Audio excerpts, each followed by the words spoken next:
दोस्तों नमस्कार। स्वागत है आप सभी का आप ही के अपने इस मंच पर जिसका नाम है मयूर जानी ऑफिशियल। आप जैसे देख रहे हैं मेरे जो बगल वाली खिड़की है उसमें धीरज कावा साहब बैठे हुए हैं। हमारे मंच पे वो पहली बार पधारे हैं तो मैं थोड़ा उनका तारुफ कर दूं और आप सबको बता दूं उनके बारे में। धीरज गावा साहब उन लोगों में से हैं जो कि ये जो मनरेगा योजना है उस योजना के अंतर्गत बहुत लंबे समय से जो लोग काम कर रहे हैं ग्राउंड पे रह के जमीन पे रह के जिससे कि इस योजना का फायदा लोगों को मिले, वो जो काम कर रहे हैं उनमें से एक गाबा साहब हैं। मनरेगा बचाओ मोर्चा जो है अभी 2 दिन पहले जो है वो स्थापित किया गया है, क्योंकि इस सरकार ने अब उसको बदलकर बीबी जी राम जी करके जो है कुछ अजीब अजीब सा नाम दे दिया है। तो उस मोर्चे के भी जो है वो जो संस्थापक लोग हैं उनमें से एक मुख्य भूमिका धीरज गाबा साहब की भी है। और आज हमने उनको इसलिए आमंत्रित किया है ताकि हमने पढ़ा तो है, हमने हमारे हिसाब से उस बिल को स्टडी करने की कोशिश की, आप सबने भी की होगी। लेकिन क्योंकि गाबा साहब और उनके साथी सहयोगी जो हैं वो इस इससे पहले वाली जो योजना थी जिसका नाम महात्मा गांधी से जुड़ा था उसके नफे नुकसान से भी पूरी तरह से वाकिफ थे। और अब ये जो कि पूरी तरह से कुछ और ही बना दिया गया है, जहां न सिर्फ महात्मा गांधी का नाम निकाल दिया गया है लेकिन कुछ योजना ही जो है कुछ अलग सी हो गई है। तो उस योजना में और इसमें क्या अंतर है, क्या सही था, क्या इसमें कुछ सही है, और अगर उसमें जो कुछ गलत था तो क्या इसमें कुछ सही किया गया है, ये है क्या बीबी जीराम जी, और वो क्या था महात्मा गांधी के नाम से जुड़े हुए मनरेगा, इसको समझने की कोशिश करेंगे। तो गावा साहब आपका बहुत बहुत स्वागत है। धन्यवाद जी, तो जैसे आपने भूमिका सुनी तो सर क्या मतलब जरूरत क्या पड़ी मोर्चा बनाने की, महात्मा गांधी ये मनरेगा बचाओ योजना मोर्चा बनाने की क्या जरूरत है, मतलब क्या इसमें कुछ भी नहीं मिल रहा है, या वो ऐसा कुछ है कि जो सिर्फ महात्मा गांधी के नाम से आपको कोई अटैचमेंट है लोगों को और इसलिए लड़ रहे हैं, क्यों बनाना पड़ा मोर्चा? जी, सही बात। नहीं, मोर्चा हमारा 2-3 दिन से नहीं बना है। मोर्चा हमने 3-4 महीने से बना रखा है। पहली बात, जी हरियाणा में अगस्त से काम बंद था। मनरेगा का काम बंद कर दिया गया। जो रिवायती काम चलते थे वो बंद कर दिए गए थे सेंटर के एडवाइजरी पे। उसके लिए हम लड़ाई लड़ रहे थे काफी समय से, जिलों में, ब्लॉकों में, और फिर हमने जंतर मंतर पे भी अभी 21 नवंबर को धरना दिया था। तो हमें आश्वासन दिया गया था कि काम हो जाएगा, 125-150 दिन काम कर दिया जाएगा। लेकिन हमें ये आइडिया तो हो गया था, कुछ ना कुछ नोटिफिकेशन शिवराज सिंह चौहान ने कहा था कि इस सेशन में हम नोटिफिकेशन लाएंगे। लेकिन हमें ये नहीं मालूम था कि मनरेगा एक्ट को ही रिपील कर दिया जाएगा। जी तो उसके लिए फिर हमने उस मोर्चे को, जो हमने हरियाणा स्तर का बनाया था, उसको हमने राष्ट्रीय स्तर का बनाया। जी ये 4-5 दिन पहले की जो ये घटना है, ये हमारी कवायद हुई है। अब बात आ गई कि इस एक्ट में और उस एक्ट में क्या फर्क है। बुनियादी फर्क ये है कि ये एक्ट महात्मा गांधी के नाम पे तो जरूर था, लेकिन ये एक्ट इस देश की ग्रामीण आत्मा के साथ जुड़ा हुआ था। मनरेगा सालों की तपस्या के बाद, देश की आजादी के बाद दुनिया में एक ऐसा कानून बना था जो दुनिया की सबसे बड़ी जॉब प्रोवाइडिंग एक्ट के रूप में, योजना के रूप में आया। और उसमें भी 2004 का ये एक्ट आया। 4 के बाद 5 में पार्लियामेंट में पास हुआ। लगातार स्टैंडिंग कमेटी, प्लानिंग कमीशन, और लगातार एनएससी में बात सोनिया गांधी जी के जो नेतृत्व में थी, लगातार स्टडी के बाद 2006 में ये लागू हुआ। इसको 20 साल होने को है, फरवरी में 20 साल हो जाएंगे। और 20 साल के युवा को की ही मृत्यु कर दी गई, उसकी हत्या कर दी गई मनरेगा की। अब बात जायज है बात कि आप इस कानून को, ये कानून 125 दिन का बताया जा रहा है, वो कानून 100 दिन का था। तो इस कानून में कैसा क्या नहीं है, क्या है जो उसमें नहीं था, ये सोचने वाली बात है। सरकार का पक्ष पहले मैं बताऊंगा। सरकार, एक तो सबसे बड़ी दिक्कत ये है कि सरकार हमें कंफ्यूज कर रही है, दिनों में उलझाकर। मनरेगा जो एक्ट था वो सर्वसम्मति से पास हुआ था। उसमें अडवाणी, कल्याण सिंह, वाजपेयी, इन सब तमाम बड़े नेताओं का हाथ भी था उसके अंदर, और उनकी सहमति भी थी।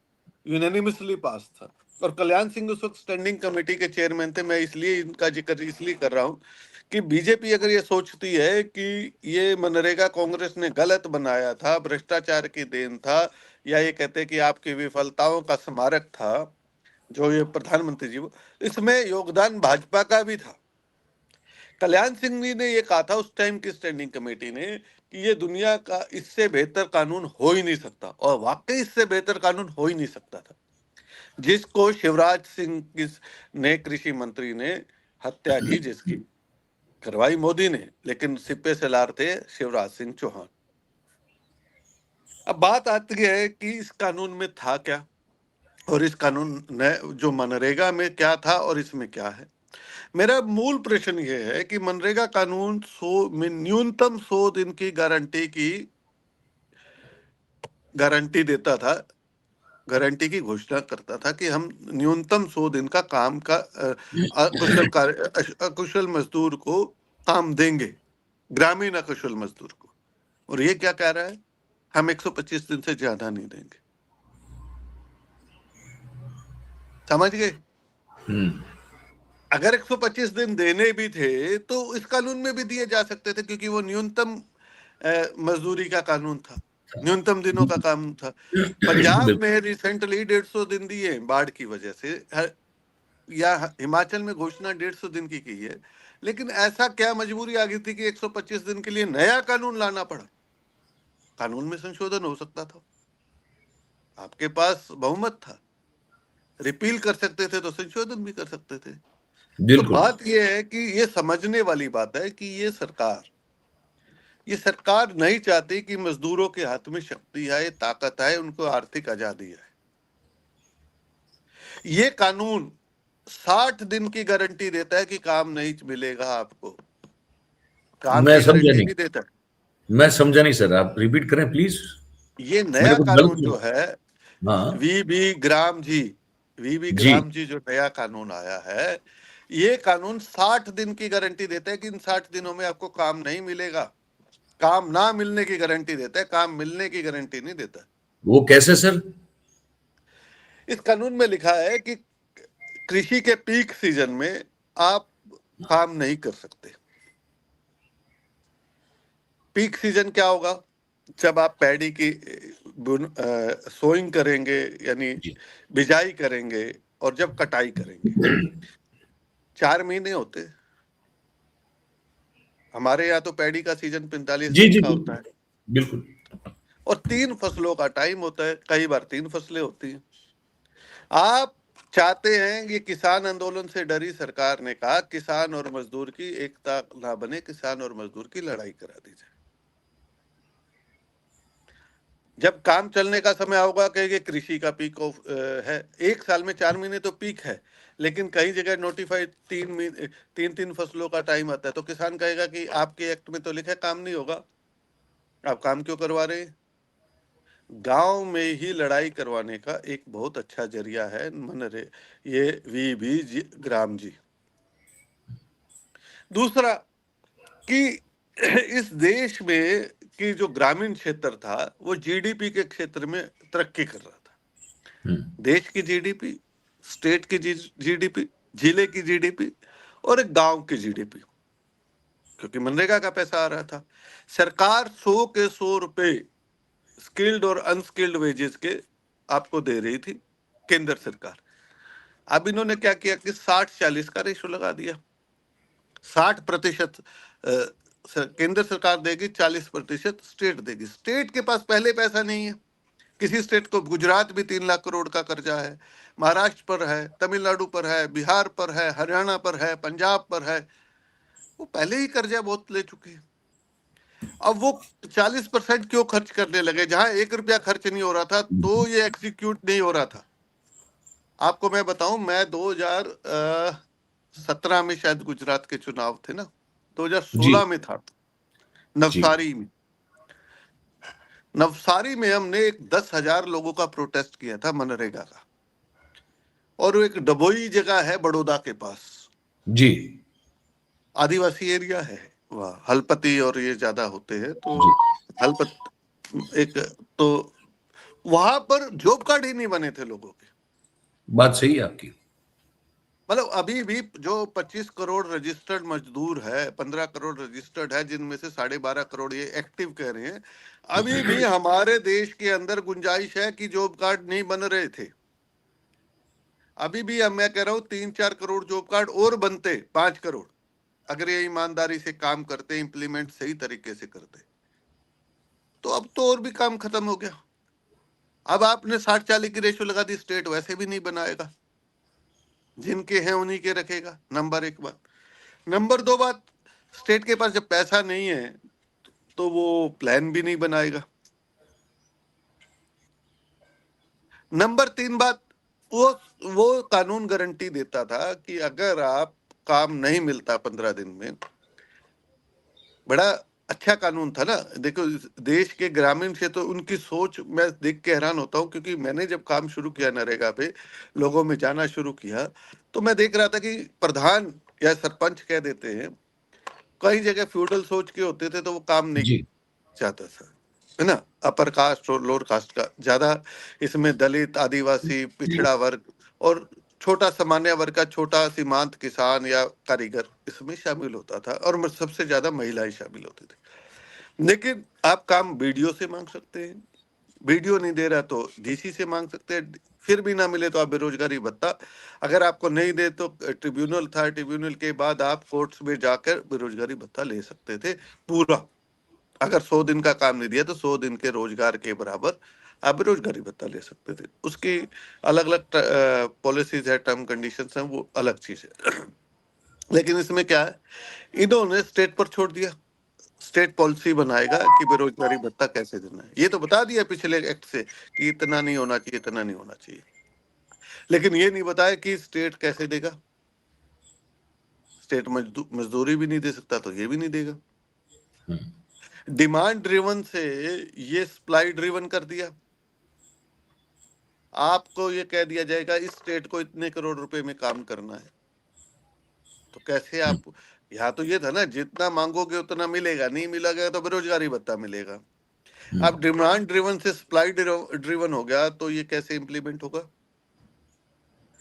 अब ये शिवराज चौहान जी का कल बयान मैं सुन रहा था, कहते 1,51,000 करोड़ का अग्रिम बजट हमने पास करवा रहे हैं।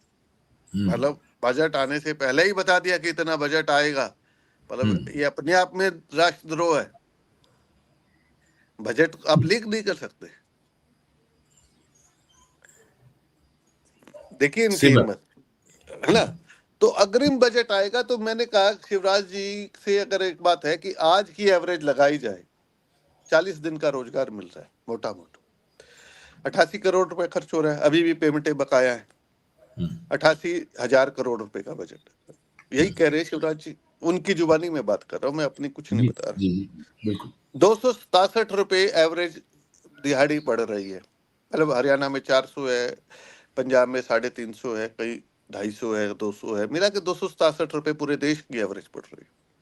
अगर उस एवरेज के हिसाब से अगर हम 100 दिन का रोजगार भी गिने तो 3.5 लाख करोड़ रुपए बनता है। तो आप 1,51,000 करोड़ कैसे कह रहे हैं, आप कैलकुलेट कर लीजिए। तो मतलब लोगों सही। को झूठ बोलना। और इस एक्ट के अंदर सबसे बड़ी बात एक और है, सबसे जो कहानी की बात और की है, कि इन्होंने धारा 4 के अंदर जो नया एक्ट है, आप पढ़ेंगे तो कैटेगराइज कर दिया गया, ABC। गांव को कैटेगराइज कर दिया गया, विकसित, पिछड़ा, अति पिछड़ा गांव। अब यही सबसे बड़ा लोचा है, जो विकसित गांव है उनमें काम नहीं चलेगा, अर्ध विकसित में कुछ को मिलेगा, और पिछड़ों में, अति पिछड़े में सबको मिलेगा। ये सरकार का कहना, जो सरकार बात कर रही है। अब इससे आधे शहरों के जो नजदीक के गांव हैं वो सब कट जाएंगे, जहां सरकार ने जमीन लेनी है। क्योंकि हरियाणा के अंदर ऐसा हुआ, निगमीकरण हुआ, शहरीकरण हुआ, शहरीकरण में जो गांव थे, हमारी एक डिमांड थी, जो शहरीकरण हो रहा है, निगमीकरण हो रहा है, उसमें जो गांव शामिल हो रहे हैं उनका जो रोजगार आप छीन रहे हैं, तो उसको कॉम्पनसेट किया जाए सरकार के द्वारा। सही। सरकार ने वो एक्ट से ही डिलीट कर दिया। अब आईएमटी खुल रही है, बड़े एससीजेड खुल रहे हैं, बड़े बड़े औद्योगिक शहर खोलने के कॉरिडोर बनाए जा रहे हैं, तो उसमें लैंडलेस लेबर तो खत्म हो जाएगी। हम्म। और आज मैं एक बात कर रहा था किसी से, तो ये आया कि एक पॉलिसी ये भी बन रही है कि डिस्ट्रिक्ट को भी एबीसी कैटेगराइज कर दिया जाए, हाँ, ये मैंने भी सुना है। तो पूरी डिस्ट्रिक्ट ही गायब हो जाएगी नरेगा से। जी। जो काम का अधिकार था वो एक पॉलिसी बन गया, एक पॉलिसी बनाकर रख दिया, और वो कभी भी योजना बनाकर रख दिया, और योजना कभी भी बंद की जा सकती है।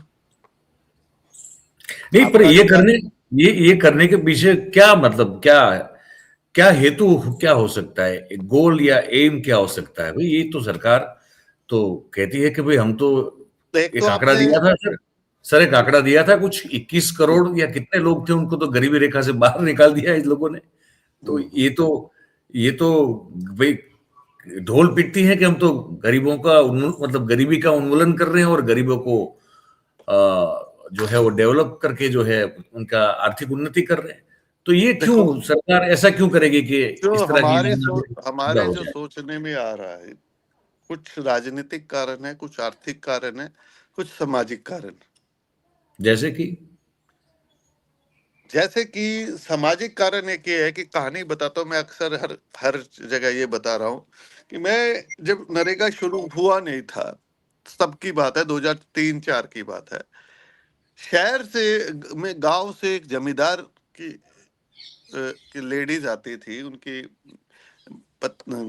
जमींदार के घर से, तो 4 लेडीज साथ आती थी उनके। आप गुजरात वगैरह में तो अभी भी यही है कि मैंने दुबई में देखा है पटेल के घर, तो 4 महिलाएं साथ आती थी। एक बैग उठा रखा था, एक ने बच्चा उठा रखा है, एक उसकी बॉडीगार्ड कर रही है। तो मैं क्या, आप इसे देते क्या हो?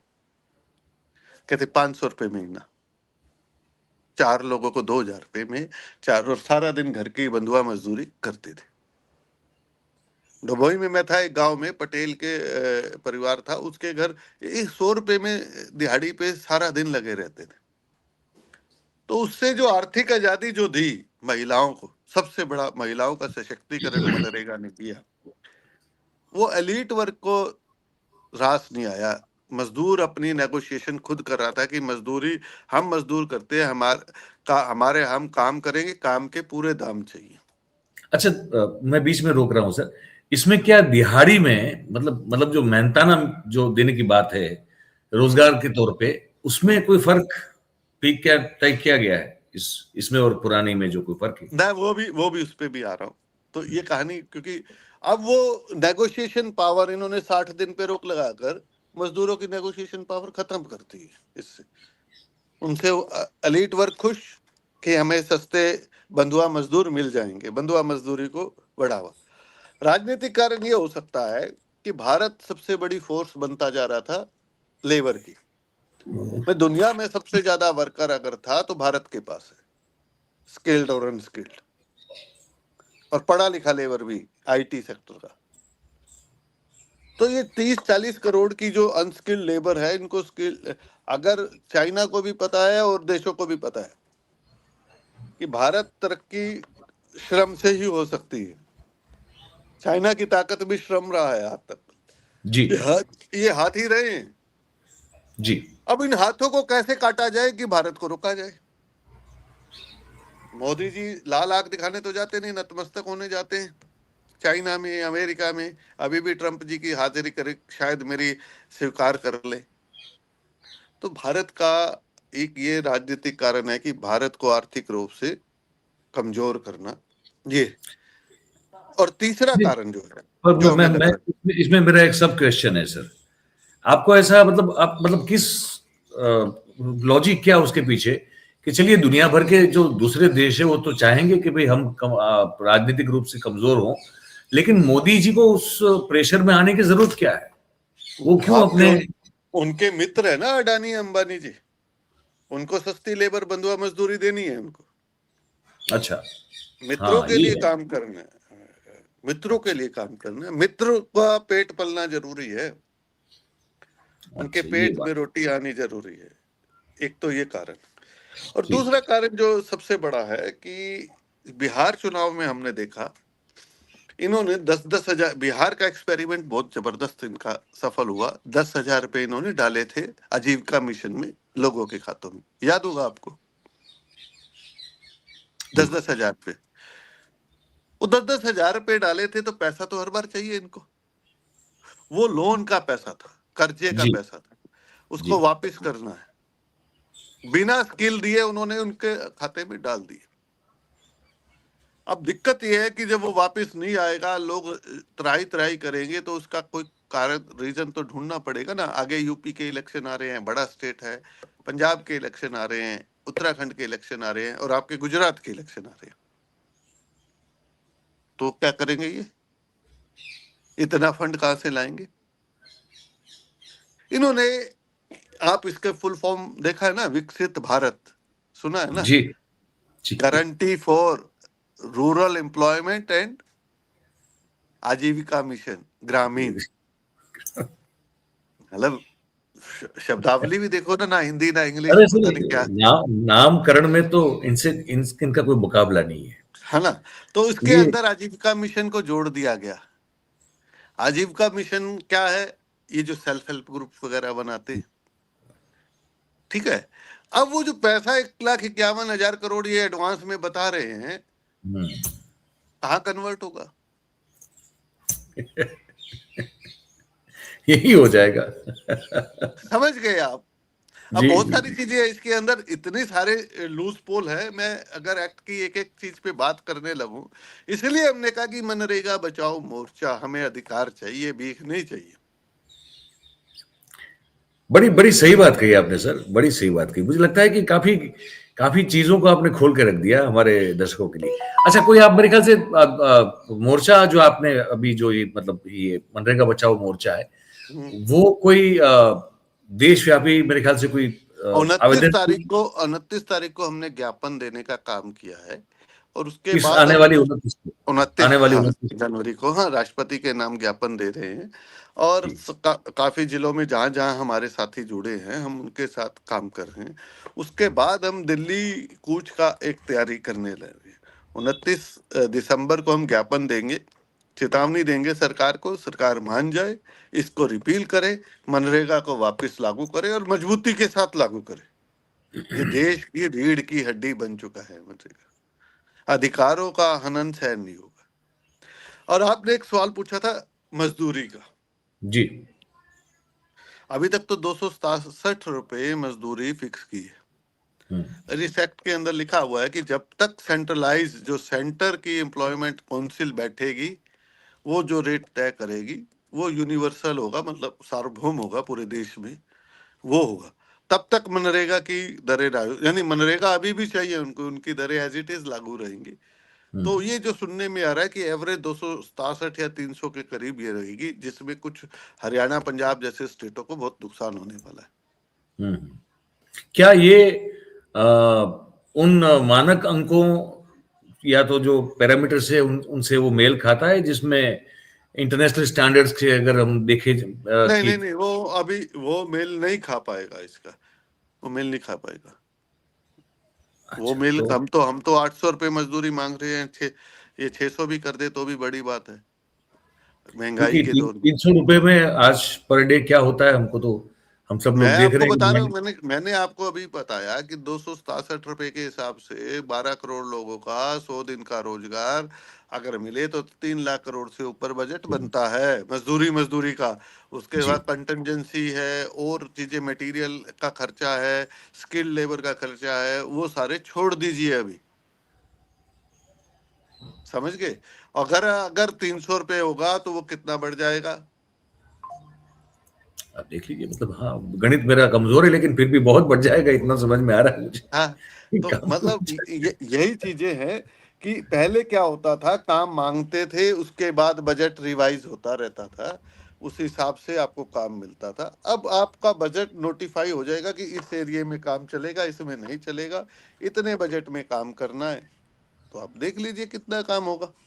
जब बजट खुला था तब नहीं काम हो रहा था, तब नहीं इम्प्लीमेंट। मैंने आपको नवसारी का उदाहरण दिया, बड़ो दबोई का उदाहरण दिया मैंने आपको आपको मैं मध्य प्रदेश में तो ग्वालियर अशोकनगर का एग्जाम्पल दूं, तो वहां तो उनको पता ही नहीं था नरेगा होता क्या है। यहाँ मैं गुजरात की बात बता सकता हूँ आपको। हमने बहुत सारे स्कैम एक्सपोज किए हैं, हम्म, और अभी भी जितने मतलब इतने स्कैम भरे पड़े हुए हैं इस, क्योंकि हमारे यहाँ तो ऑलमोस्ट 28-29 साल से भारतीय जनता पार्टी की राज्य सरकार है। हम्म, और अब तक तो ये जैसे आपने बताया और सब जानते भी हैं कि भी केंद्र के द्वारा पूरी तरह जो है प्रायोजित ये योजना थी। अब जाके अब तो राज्य को भी 40% उसमें डालना पड़ेगा। तो इसका जिसे कहते हैं ना कि डिसएडवांटेज या तो मिस एडवांटेज बहुत उठाया गया है इस योजना का। और जैसे आपने कहा कि जो कार्ड बनने चाहिए थे, वहां हमारे यहाँ तो ऐसे ऐसे एग्जाम्पल्स आए हैं धीरज जी की, जो सही में जो योग्य हैं इस स्कीम में निजी जो, हाँ, वो उनको पता नहीं है और उनका कार्ड बना हुआ है और पैसा कोई और लेके जा रहा है। नहीं, ये ठीक है। मध्य प्रदेश में तो आम बात थी। मैं ग्वालियर में था। मैं ग्वालियर में जब ग्वालियर के अशोकनगर और डबरा एक कॉन्स्टिट्यूएंसी ब्लॉक आते हैं, जी। डबरा और भीतरवा, जहाँ आदिवासी एरिया था, तो वहां गया तो वहां पता चला कि प्रधान ने सबके एटीएम कार्ड रखे हुए हैं। हाँ हाँ बिल्कुल। जेसीबी से काम चल रहा है। लेकिन जी, लेकिन अगर वो ठीक है, भ्रष्टाचार हो रहा है, बीजेपी की सरकारों में ज्यादा हो रहा था। ज्यादा हो रहा है, अगर बात सही है। भ्रष्टाचार हो रहा है तो उसको रोकने, आप अगर भ्रष्टाचार का बहाना लेके मनरेगा रोक रहे हैं, ये भी एक कारण था। अगर आप रोक रहे हैं तो भ्रष्टाचार को खत्म करिए ना।